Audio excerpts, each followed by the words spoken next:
Om Sahana Bhavatu Sahanau Bhunaktu Sahaviryam Karavavahai Tejasvinavadhitamastu ma Vidvishavahai. Om Shanti Shanti Shanti.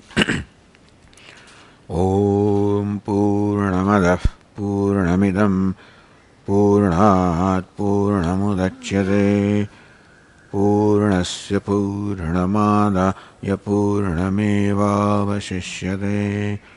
Om Shanti Shanti Shanti. Shruti Smriti Purananam Alayam Karunalayam Namami Bhagavatpadam Shankaram Lokashankaram Shankaram Shankaracharyam Keshavam Badarayanam Sutrabhashya Krutau Vande Bhagavantau Punah Punah Ishvaro Gururatmeti Murti Bheda Vibhagine Vyomavadvyaptadehaya Dakshinamurtaye Namaha. Om Parthaya Pratibodhitam Bhagavata Narayanena Swayam Vyasena Grasitam Puranamunina Madhye Mahabharatam Advaitamritavarshiniim Bhagavatim Ashtadashaadhyayiniim Ambatvāmanusandadhāmi Bhagavat Gīte Bhavadveshiniim Yam Brahma Varunendra Rudra Marutaha Stunvanti Divyaistavaihi Vedai Sangapadakramaupanishadaihi Gayantiyam Samagaha Dhyanavasthita Tadgatena Manasa Pashyanti Yoginaha Yasyantanna Vidusura Suraganaha Devaya Tasmai Namaha. Om.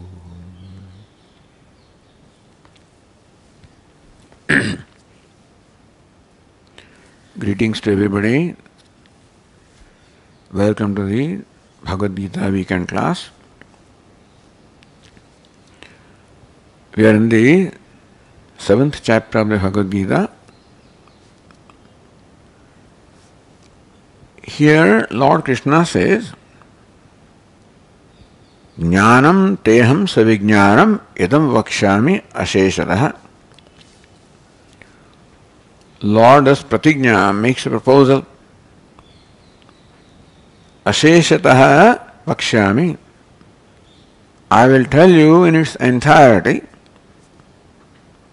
Jnanam, savijnanam. Savijnanam, jnanam. Jnanam, knowledge.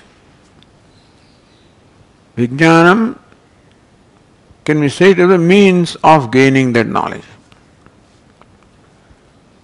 We can say Jnanam means the knowledge of the nature of Ishvara, and Vijnanam the means of gaining knowledge, which is Bhakti. We are in the second Shatka of the Bhagavad Gita. First Shatka means the first group of 6 chapters. The main topic was Atma, the self. Lord Krishna unfolded the nature of the self, meaning 2nd chapter, also in the 4th chapter, 5th chapter, 6th chapter. And the means to know the self is primarily Karma Yoga. So we can say that the first chapter, 6 chapters of the Gita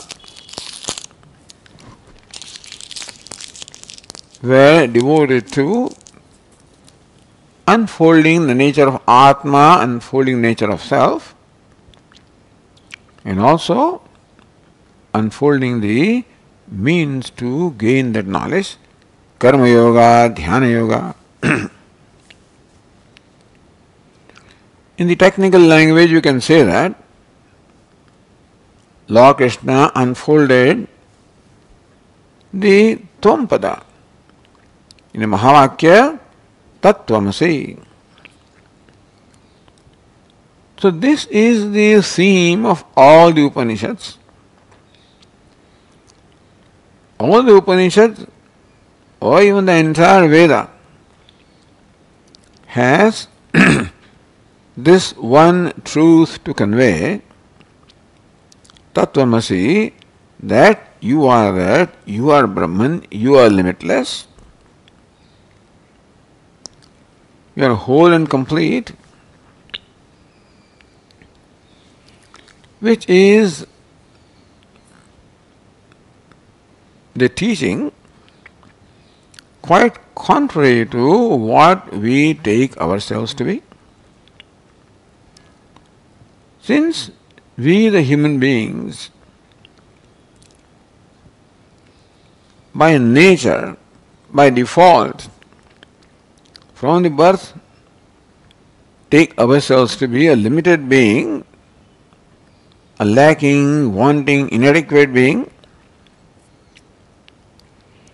and that sense of lack or want is the primary cause of sorrow in my heart. Because a lacking I or a wanting I is someone I am not happy with, someone I am not comfortable with. I am not comfortable with myself, the lacking, wanting self, not happy with myself as I see myself to be. And therefore, what is needed is a total change or transformation in my perception of myself. Because fortunately, I happen to be quite different or contrary to what I take myself to be. I happen to be a whole and complete being, and therefore that I am lacking, wanting being is a notion born of ignorance. Therefore, the knowledge of self, most important, Tattvamasi, that you are Brahman. So, this must have been told to you that with reference to this Mahavakya Tattvamasi, the commentators explain that the first 6 chapters of the Gita primarily devote themselves to unfolding the nature of Tvam or the self. The 6 chapters beginning from chapter 7 to 12 mainly unfold the nature of Tat or Ishvara. So Jiva or Atma is the subject matter of the first 6 chapters. Ishvara is the main subject matter of the next 6 chapters from chapter 7 to 12. Karma Yoga, the means of knowing the self, was sadhana means unfolded in the first 6 chapters. Bhakti Yoga, the means to know Ishvara, is unfolded in the second set of 6 chapters. So we can say that Ishvara, Bhagavan, Bhakti and Bhakta, the Lord, the devotee and the devotion, these are the main subject matters of this second set of 6 chapters.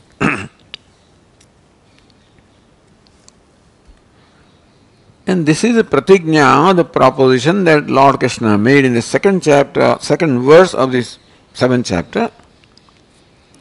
Jnanam teham savijnanam idam vakshami asheshataha.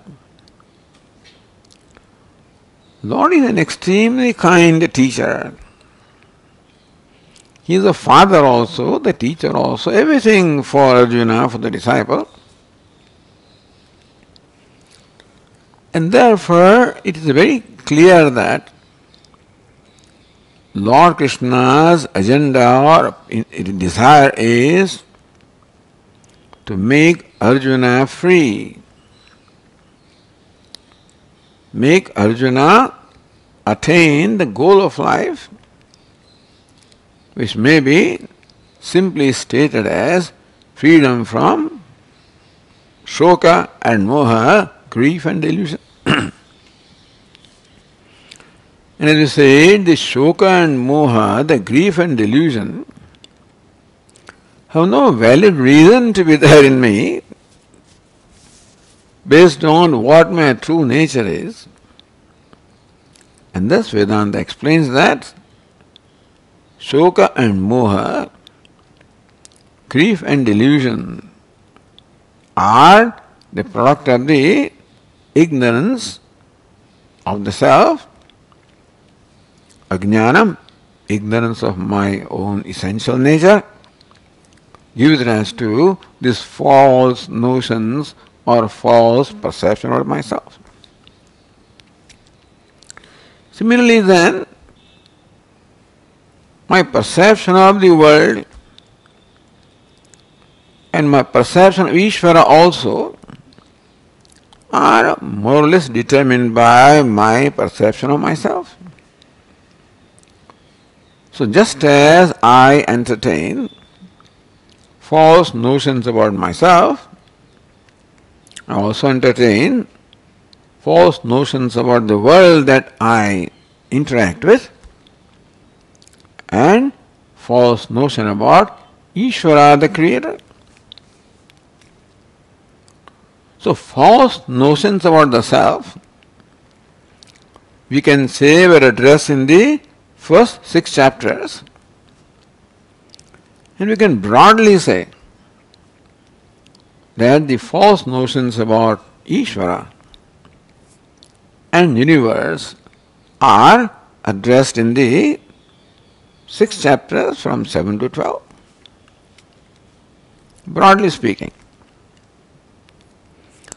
so that I rightly understand what is the nature of the universe I am interacting with. I rightly understand what's the nature of Ishvara, the Creator, and what is the relationship that I essentially have with the universe as well as with Ishvara. Even the paroksha jnanam, what may be called intellectual understanding of the essential nature of myself, of the universe, of Ishvara, and the relation in oneness existing, if I understand that, and if I make that as the basis of my life, because what I do, the way I live, the way I interact with the world, is all based on my understanding of myself, the world and Ishvara. When there is a change in that understanding, and if I bring that understanding into my vyavahara, into my interactions, that will bring about a completely different set of values, a completely different set of attitudes, and thus it will completely transform my life and transform myself.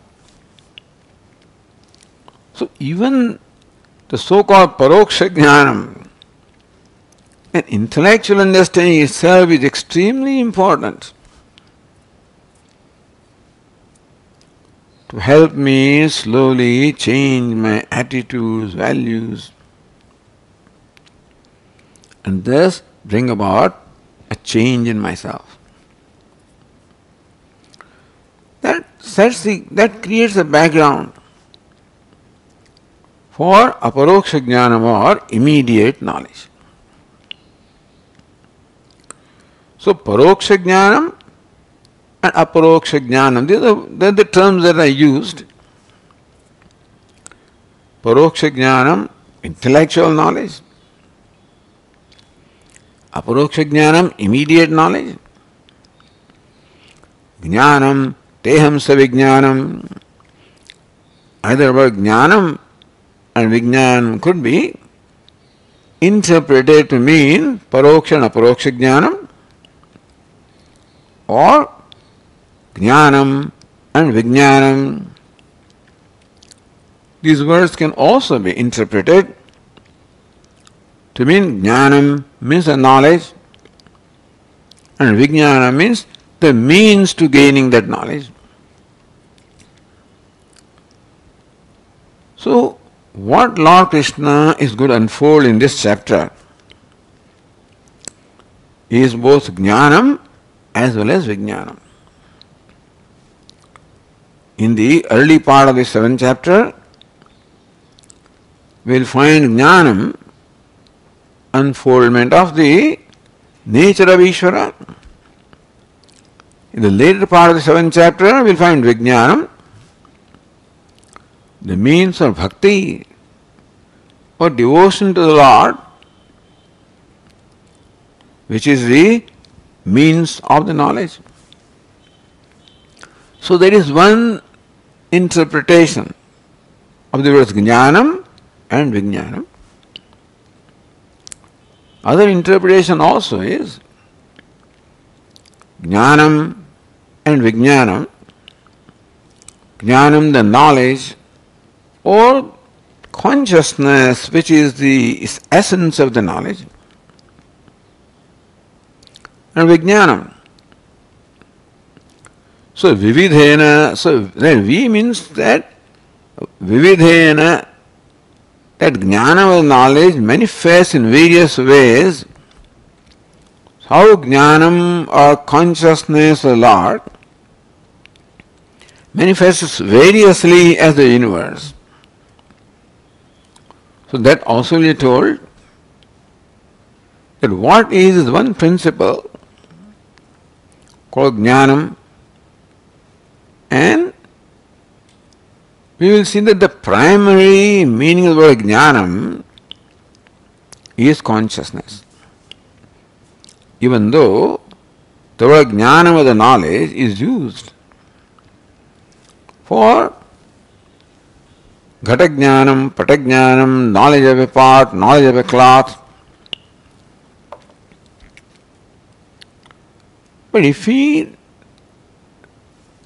look into the content of that ghatagyanam, patagyanam, even cognition of a pot, cognition of a cloth, or any cognition, we'll find that each of that jnana or cognition is pervaded by consciousness. The content of each is consciousness. Therefore the word jnanam, like satyam, jnanam, anantam brahma, is often used in the sense of Brahman consciousness. So here Arjuna, I will explain to you what's the essential nature of Ishvara. Vijnana, how Ishvara then variously manifests as the universe. Like clay, which variously manifests as pots and pans. If this is how we understand the words jnanam and vijnanam, then if jnanam alone manifests variously as vijnanam, if Ishvara alone manifests variously as this universe, then it is comparable to this clay manifesting as various pots and pans, where clay is the upadana karana, material cause. Thus Lord Krishna presents himself in this chapter as the very material cause of the universe.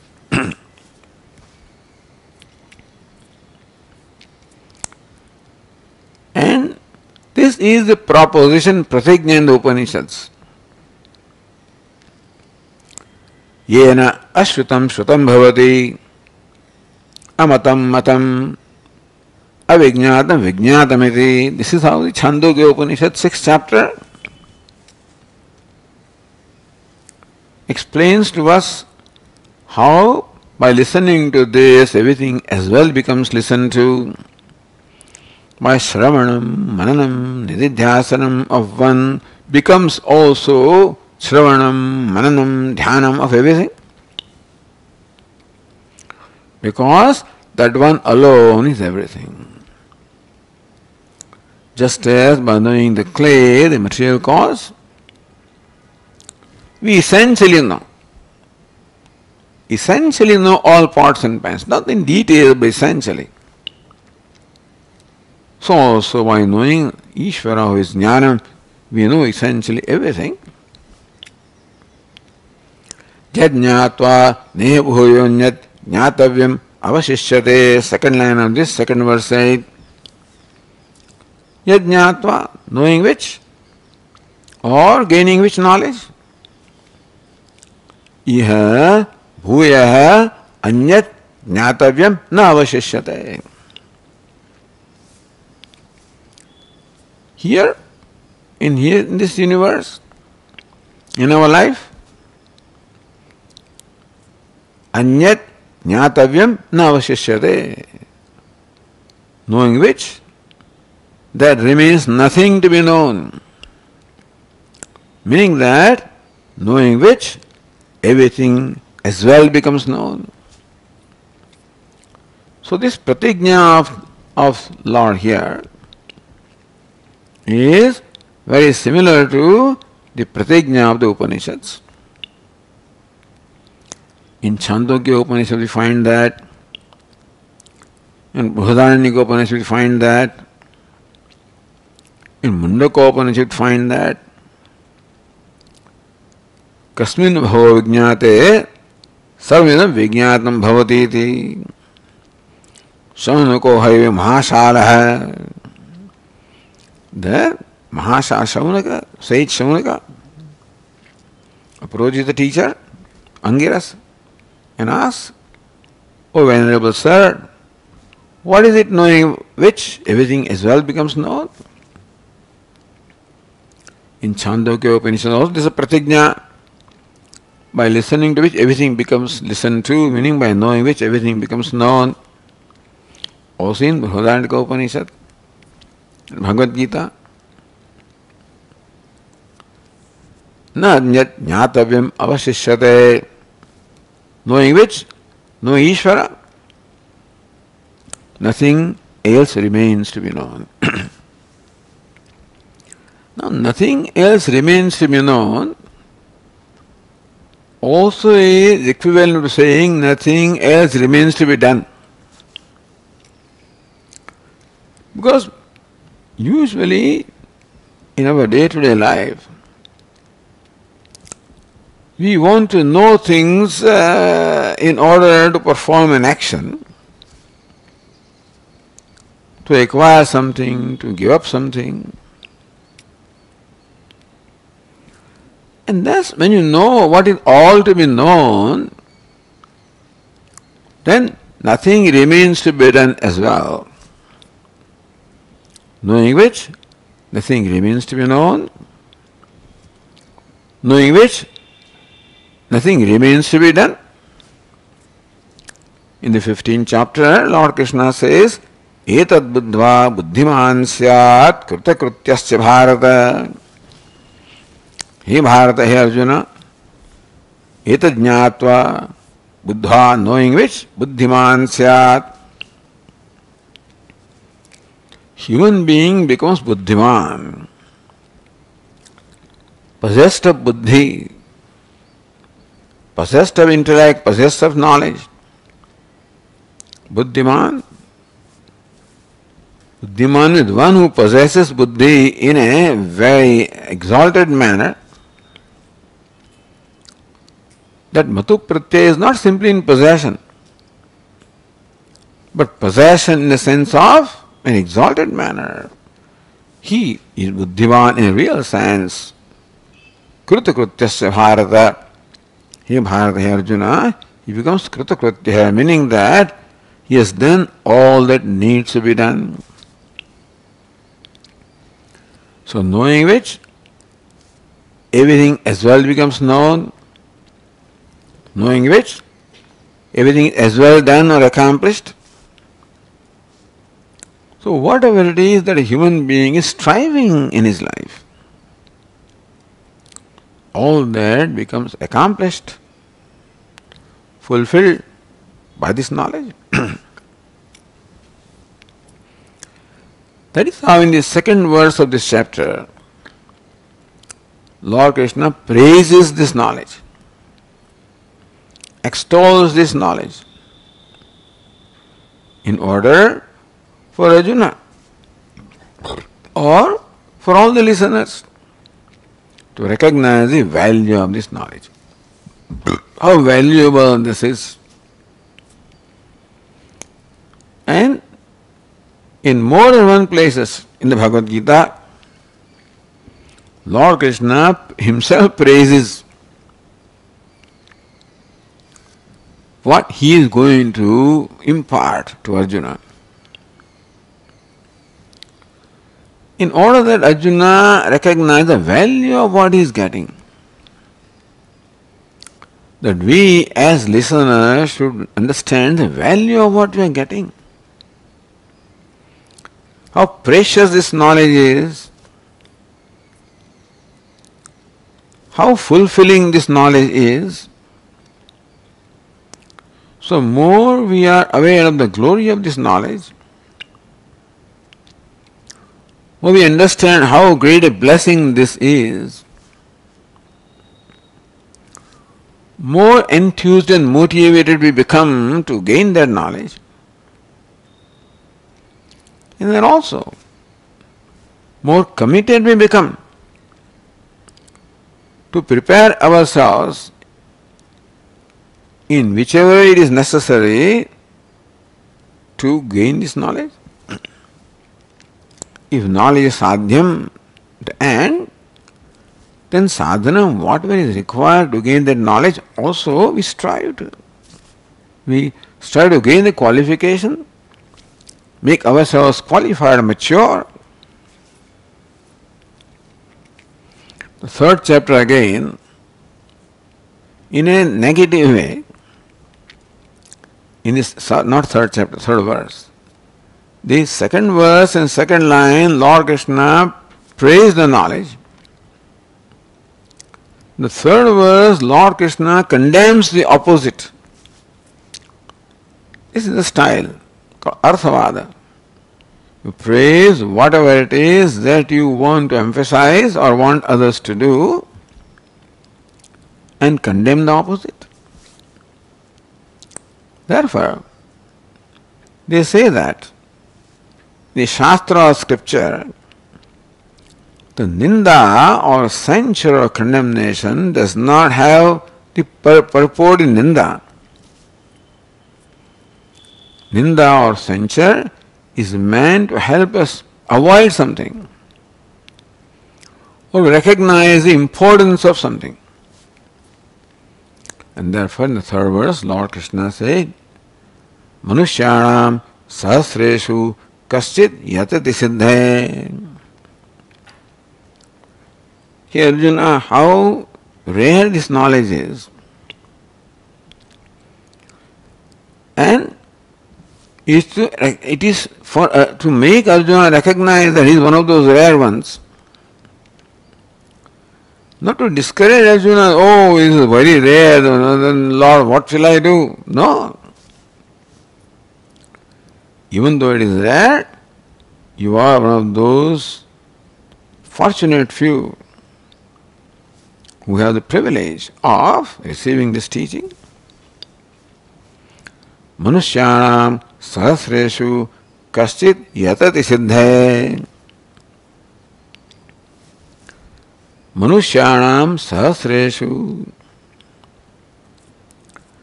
In Sanskrit, there are thousands of human beings. This is how it is said, Manushyanam sahasram. 1,000 human beings. Manushyanam sahasram. Thus in thousands of human beings, because after all, creatures other than human beings have no possibility of ever gaining this knowledge or even thinking about it, because they live their life on instinct. They don't need this knowledge to live their life. But human being needs this knowledge to live his life. Without this knowledge, our life is miserable. For creatures other than human beings, they are all right as they are. They don't need Brahma-jnanam, Atma-jnanam.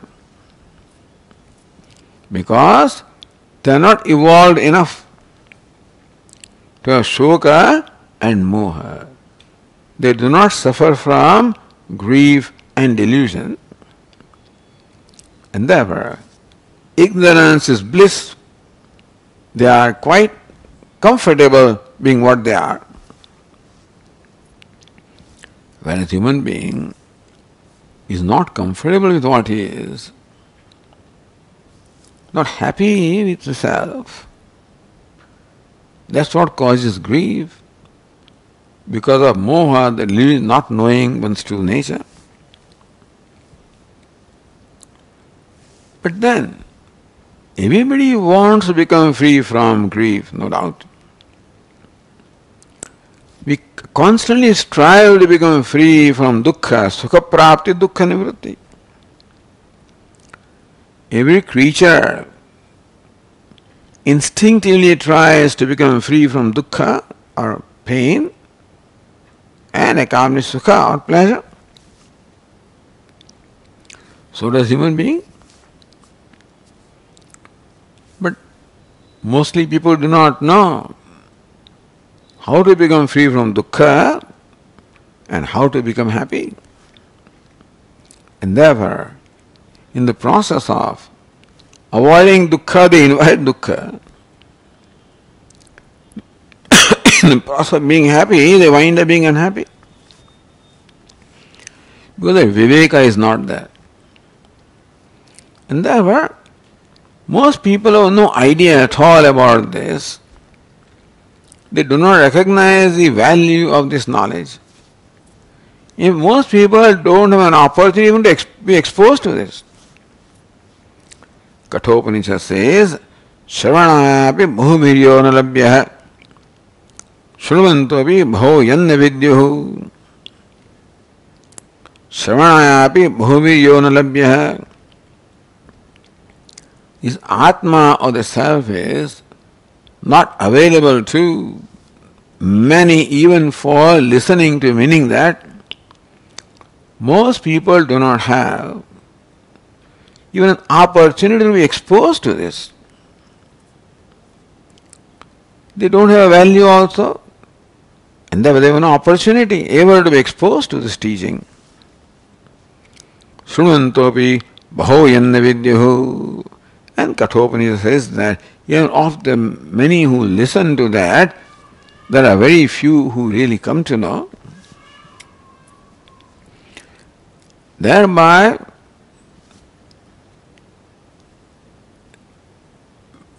describing the value of this knowledge.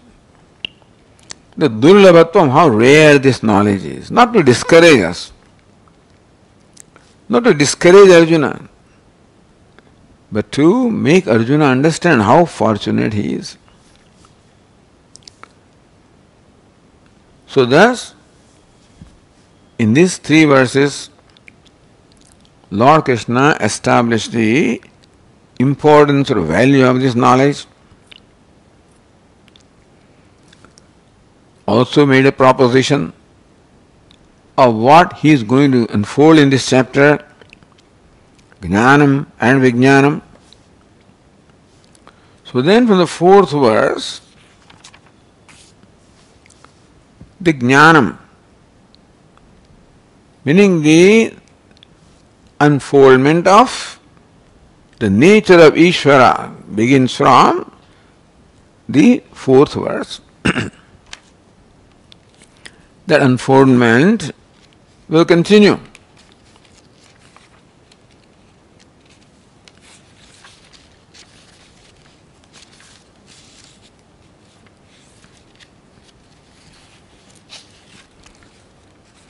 Until the verse 14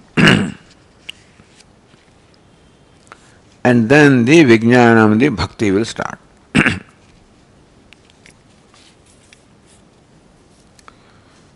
So let us begin now with verse 4. You already listened to up to this point, but we will still read the verse number 4 and briefly discuss that, because it is necessary to have the orientation to then understand the subsequent verses. So let us read the fourth verse. Bhumirapo nalo vayuhu, Bhumirapo nalo vayuhu, Khammano buddhirevacha, Ahankara iti yamme, Bhinna prakrutirashtadha. We should also read the following verse, the fifth verse. Apareyamitastvanyam prakrutim vidhi me param jiva bhutam mahabaho yayedam dharyate jagata.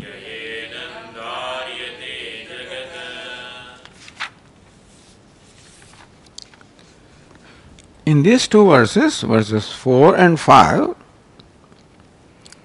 Lord Krishna describes this twofold Prakriti,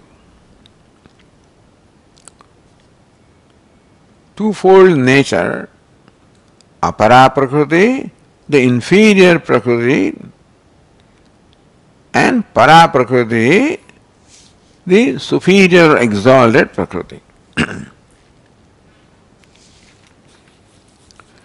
Here Prakriti means the manifestation of Ishvara in our life.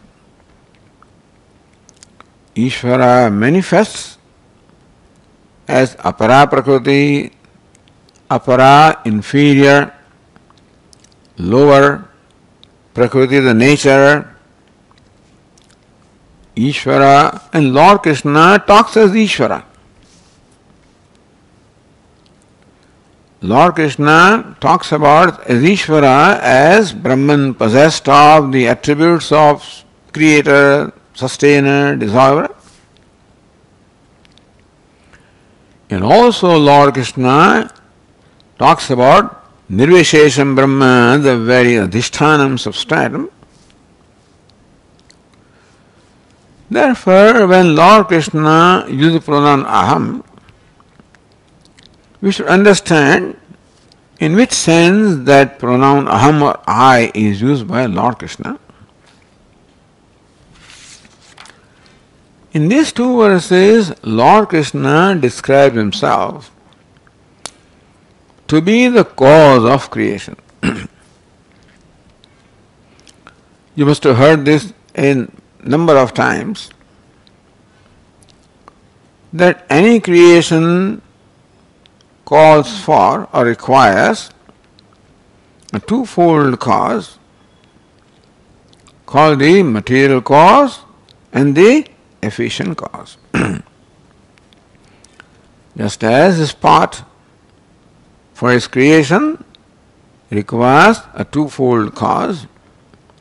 One, it requires clay, the substance of which the pot is made. And secondly, it requires a pot maker, the one who takes the clay and forms it into a pot. So this is the twofold nature of cause that we are familiar with in our day-to-day life. Of that, the clay is called the material cause of the pot, and the pot maker or a potter is called the efficient or intelligent cause. Material cause and efficient cause. Material cause in Sanskrit called upadana karanam. Efficient cause called the nimitta karanam. So upadanam and nimittam, these are the two minimum things required for any creation. To create this table also, we require upadana karanam, material cause of wood. And we require carpenter to make this table. Because usually upadana karanam, material cause is insentient. Like clay is insentient, wood is insentient, cotton, the material cause of the cloth, insentient. So in general, the upadana karanam, the material cause is insentient, is jadam or inert, insentient, lifeless. And therefore, it itself cannot form itself into the product.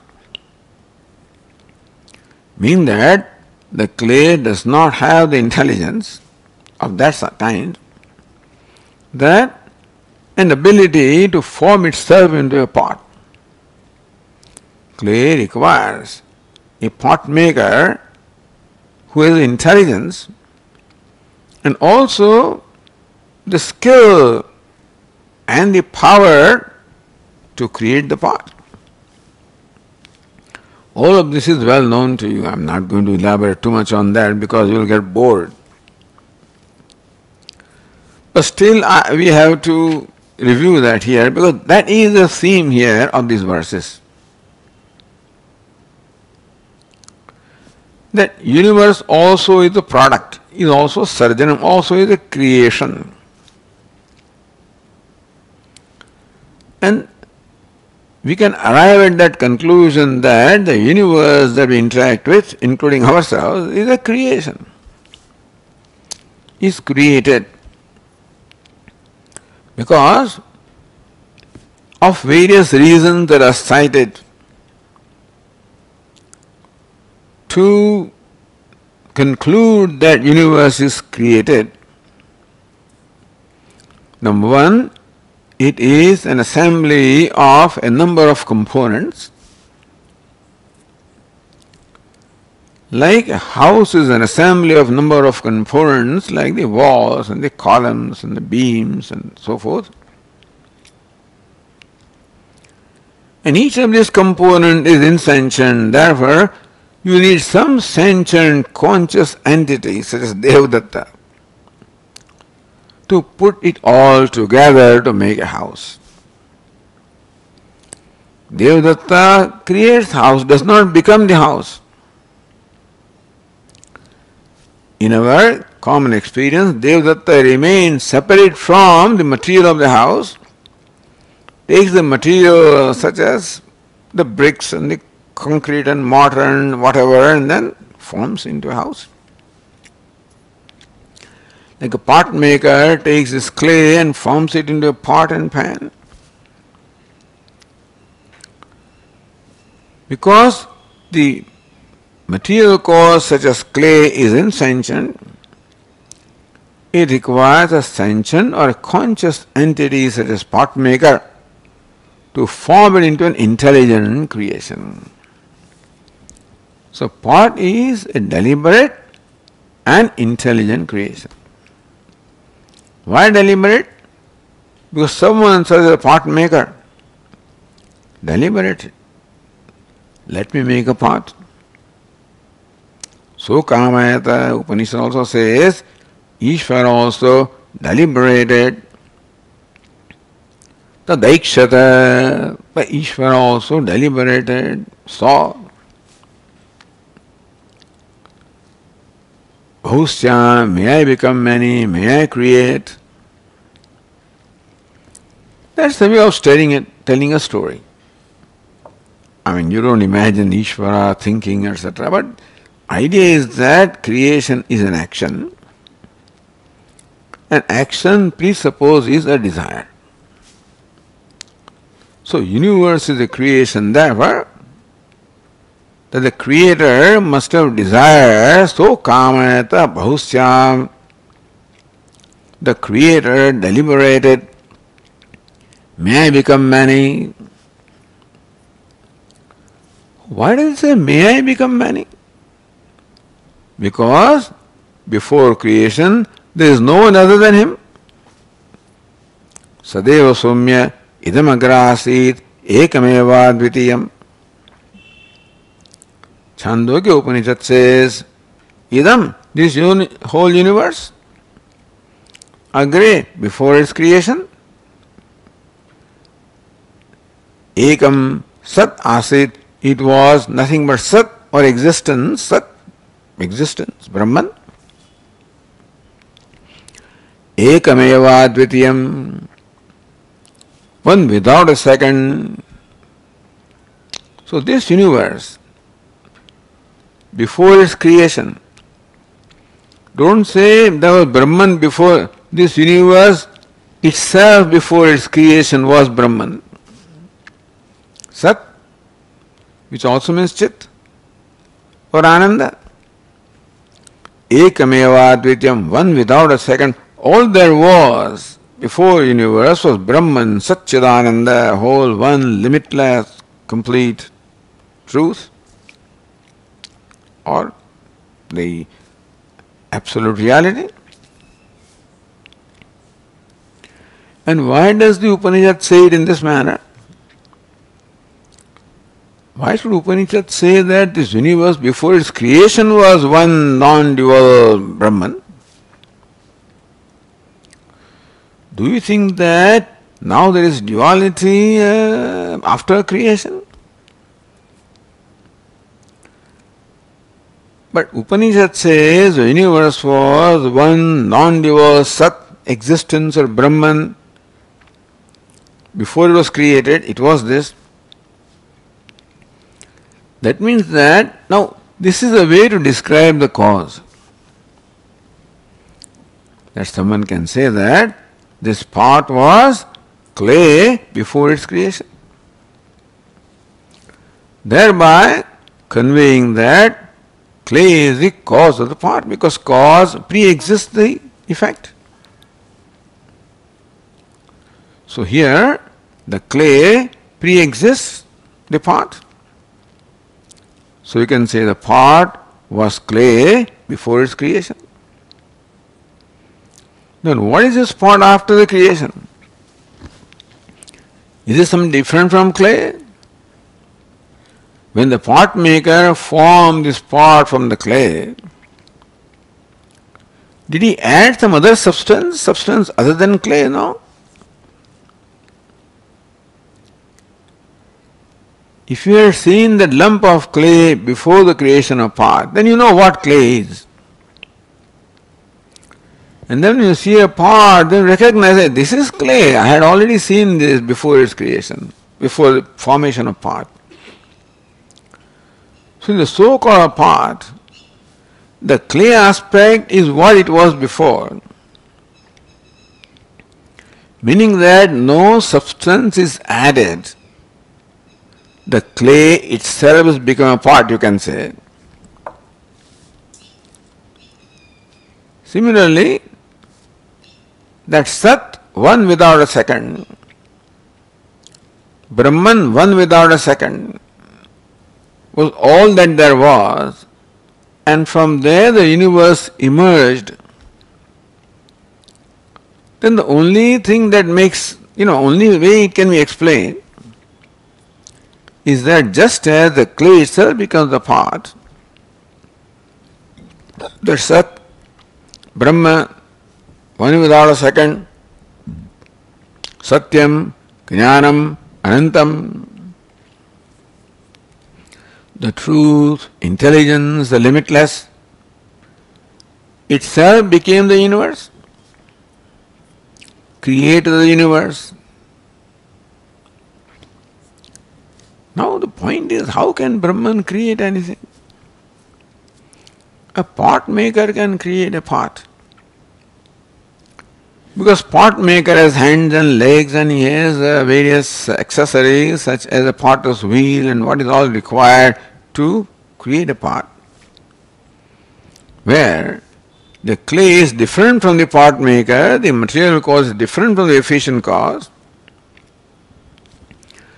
But here, before the creation, all there is one Brahman consciousness, one non-dual. How that Brahman created or became all this duality or manyness? Where did all this variety and diversity, where did it come from? Only from one non-dual? How can duality, diversity, all these divisions, how can they come from one undivided whole? Cannot. So looking at the cause, which is one non-dual Brahman or consciousness, which cannot undergo change because it is consciousness, Satyam, changeless, Jnanam, consciousness, Anantam, infinite. So this cause cannot undergo any change or transformation to become the effect. And all that we have is that. That alone is described as a material cause, because just as there was clay before the creation of pot, those Brahman can also be called Ishvara. Can be called Satchidananda, Satyam, Jnanamanandam, before the creation of universe. Meaning that Brahman alone became this universe, because there was nothing else other than that. Now Swamiji, how can Brahman, which is changeless, how can it become the universe? Brahman that is one, how can it become many? Brahman that is consciousness, how can it become all this unconscious world? Looks like the effect which is the universe has a nature, or put it other way around, the cause which is Brahman or Ishvara is of a nature quite contrary to the effect or the universe. Doesn't make sense. The usual experience is that the effect inheres the nature or the attributes of the cause, material cause. But here material cause is consciousness, changeless, one without a second, in which there is no possibility of transformation, change or becoming. And still Upanishad says that this Sat or Chit became this universe, where Sat or Brahman has no possibility or no potential of changing, no potential of becoming, that one cannot become many, one cannot. So, how did the universe come about? The only way is, it's not that the one became many, one appears as many. That's the only way. Not that the changes became changing, one became many. But the one appears as many. The changeless appears as changing. The limitless appears as limited. Thus, if we try to understand the creation of the universe, keeping in mind the cause, then we can understand the universe better. So this is the Vedantic Prakriya or the Vedantic methodology of understanding. That not that we begin with universe, the effect, and then try to understand the cause, which is what other thinkers did. Like the Sankhyas, they observe the universe and see that the universe is play of the three gunas, sattva, rajas, tamas. Therefore, sattva, rajas, tamas, that prakriti, trigunatmika prakriti, that is the material cause. And similarly, Vaisheshika, they said, oh, this universe we find the play of all atoms, there were 5 atoms is the material cause. Thus, other thinkers in India also have tried to explain the creation and the cause of creation in their own way. Because they all presumed that the universe that they were encountering was real. Just as Newton thought that atom was real, indivisible, the primary building block. It is only later now, in the earlier century, last century, that the scientists discovered that no, atom is not the ultimate building block, it is not even real. That the universe is unreal, this is what even scientists also have discovered. So we should not have much dispute about that. People keep on asking me, "Why, Swami, why do you call this universe mithya?" I said, you have to understand the meaning of the word mithya. Oh, you call this universe mithya? I said, mithya does not mean it is not there. Mithya does not mean it is not useful. Mithya does not mean that it is miserable or it is sad or bad. The word mithya is not used to condemn the universe. It is only to explain what the reality of the universe is. Vedanta has no agenda of condemning anything. In fact, Vedanta praises the universe, the creation, as Bhagavad Gita will do. But only thing that we are interested in is to determine the reality of the universe. If we understand or try to understand the universe, which is creation, which is product, from the cause, which is what Vedanta does. Vedanta begins with cause to try to explain the effect. Means Advaita Vedanta, the Upanishad. Therefore, in the Upanishads we find the statement of cause. Sadeva Somya idam agrasit ekameva advitiyam. He Somya, O pleasing one, idam, this universe, agre, before its creation, was. Not it came from, was ekam eva advitiyam, one without a second, Sat or Brahman. Therefore, the Upanishad begins with cause. If you understand the cause properly, correctly, then we can understand the effect also correctly. Meaning that Upanishad or Vedanta do not start with effect to explain the cause. They start with cause to explain the effect. This is a very, very important thing. Everybody else begins with the universe and tries to understand what's the building block. And they arrive at the boson particle, God's particle, some building block.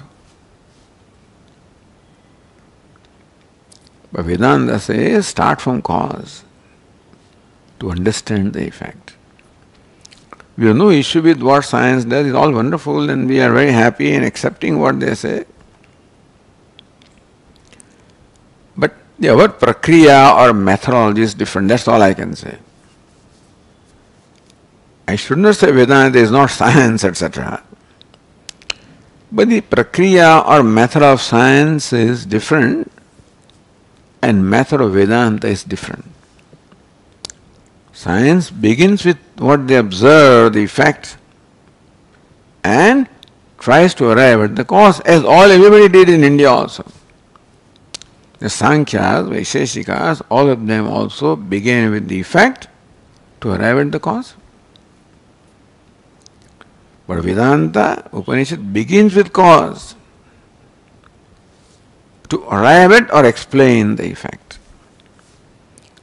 When we begin with the cause, which is Satyam, changeless, which cannot undergo a change, then it becomes very clear that effect also must be Satyam, which means that changeless, thus whatever change you perceive cannot be real. What is meant by not real? Meaning that when you really analyze what a change is, it resolves into changeless. This is Vedanta. Not everything is kshanikam, changing. That is what we observe. But when we analyze what this change is, we find that the change is unreal, meaning an appearance, not a reality. What is changeless appears as changing. Tadejati, tannaijati. Ishavasya Upanishad says, Tadejati, tannaejati. That Brahman moves, shivers, changes. Ejati does not change. Anejat ekam is one, unchanging. But that alone changes, that alone is changeless, meaning that the changeless appears as changing. The change, the manyness, the diversity, the division, the duality is an appearance and not a reality. If this is how we understand, then in our life also we will know how much importance to give to the duality and division. The division that we seem to experience between the two of us, that I am one and you are another, that I am not you and you are not I, that's called division. Mutual exclusion. What is called by Dvaita or Bheda or division is mutual exclusion. That exclude you and you exclude me. This is what right now we think or we believe. Therefore, to explain this exclusion or the duality division that we find, Upanishad begins with cause. Say, there was no division before creation. All these divisions were undivided, divisionless before their creation. And therefore, the undivided is the cause, is real. Now, these two contrary things cannot coexist. Therefore, the division must be an appearance. That's how Vedanta arrives at the Mithyatvam. That's all. Mithyatvam doesn't mean it's not there. It is an appearance. And this is what science has told us, that the universe is also relative, meaning appearance. The three-dimensional universe is an appearance of a reality which is fourth dimension, n dimension.